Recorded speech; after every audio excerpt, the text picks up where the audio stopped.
On commence ce Zap Culture avec un musée qui vient d'ouvrir, ou plutôt de réouvrir ses portes à quelques kilomètres de la frontière mosellane, à Esch-sur-Alzette. Le Musée national de la résistance et des droits humains a été pensé tel un conservatoire de la mémoire luxembourgeoise durant la Seconde Guerre mondiale. Situé à 2 pas de la Moselle, il permet de rappeler l'histoire vécue par nos voisins durant cette époque douloureuse. Ouvert dès 1949, plusieurs fois transformé, cette réouverture fait suite à pas moins de 5 ans de travaux et 12 millions d'euros d'investissement. Des collections enrichies, une muséographie moderne et interactive qui plonge le visiteur dans l'histoire et s'intègre au riche paysage historique de notre région, car oui, l'histoire résonne au-delà des frontières.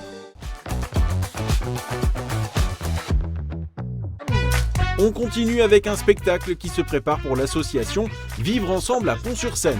Un cabaret humoristique où se mêlent chorégraphie en costume, jeux de lumière et bien évidemment l'humour à travers notamment des sketchs.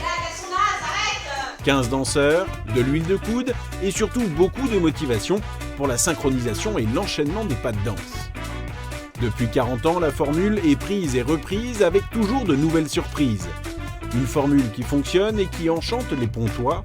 Prochaine représentation, le 16 et le 23 mars prochain.